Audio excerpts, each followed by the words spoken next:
Rarely am I lost for words, and that won't happen this time either.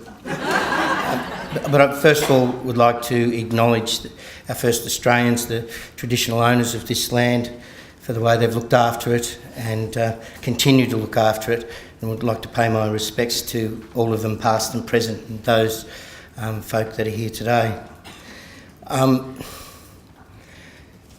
It's really important that I say that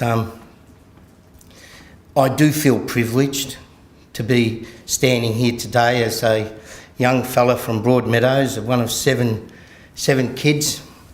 One of my sister passed away recently, and I know she'd be looking down on me now as proud of Punch and thinking, how in the hell did you get to where you got? But I tell you why I did, and that's because I became a teacher because of a teacher. Michael's story today was a lot like my story, and I won't bore people because I'm able to do that, and I've done that for many years, standing in front of a whole school staff sometimes, and they're off with the fairies of people. The point was that Florence Driscoll, a great teacher at Broadmeadows High School, allowed me to come back after I left, just like Michael. I thought school wasn't worth a pinch of pixie poo, and they didn't understand me and I didn't understand them. And I left school when I was 15 with a little army jacket on and a small packet of Viscount in my pocket, and I used to make sure I got over that fence before this old mongrel of a school teacher caught up with me and gave me the strap. I hated school. But what I discovered, and why I became a unionist in the end, is that I met this bloke on a tram, and I'm going, this is the short version, and he was getting the sack because he was being replaced by an industrial vacuum cleaner. And he'd worked all his life at Vickers Ruots in the back of Richmond, and he was getting the sack because he was being replaced by an industrial vacuum cleaner because he didn't have a ticket. And as we shared a rollie on the tram, because you're allowed to smoke in those days on the tram, he said, I didn't have a ticket. If I had a ticket, I wouldn't be here. I'd still be learning.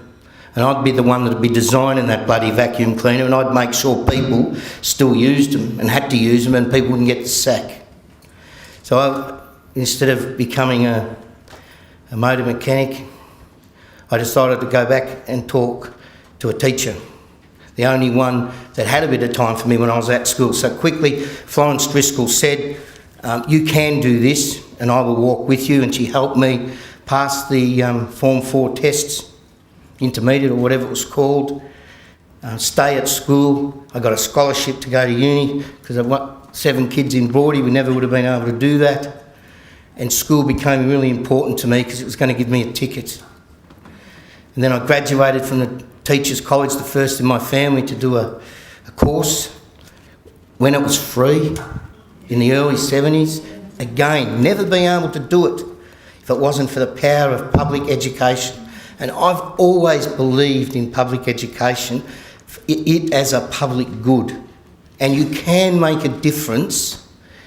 To teach is to touch a human life to get forever. Just look. I'm on bald as a badger now, but the hair on the back of my neck stood up when I heard Marwa and Michael's story today. And that's why we do what we do, is because we do make a difference to people's lives. It happened to me.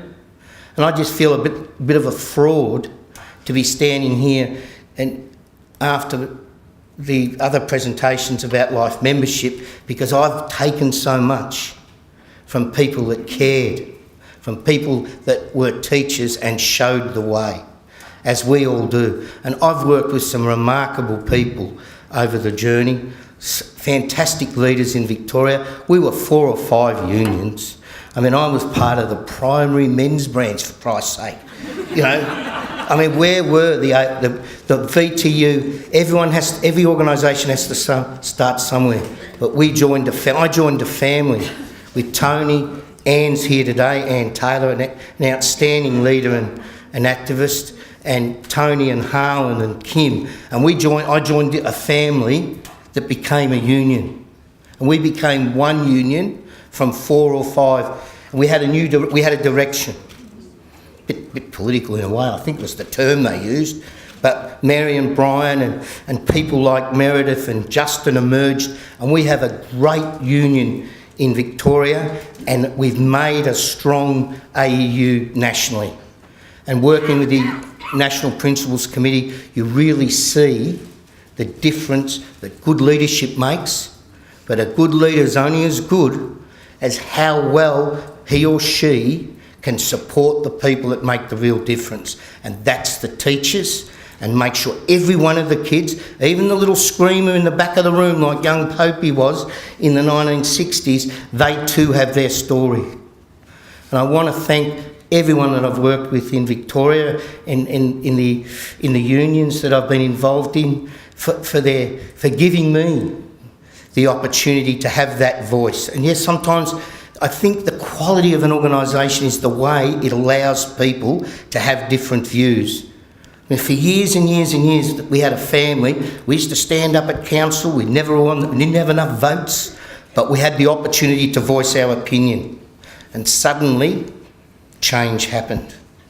And all I want to say is I want to thank my family, my daughter Em's here today, and my lifelong partner of over 30 years, Robbie. She's a better teacher you won't meet, for putting up with my rants and just for believing in me and for what we were able to do. I really am moved by this. It's a great privilege. I'd like to congratulate the other Life members, far more worthy than I am. But just to finish, public education's always been important to me, and after 42 years it still is. I give a Gonski and will continue to give a Gonski even though I can't see green, I'm colourblind. Everyone says, oh, it's so fantastic. And it's sort of, at the end of the day, we will continue to give a Gonski and to continue to help every kid that needs to be helped in public schools. Thank you.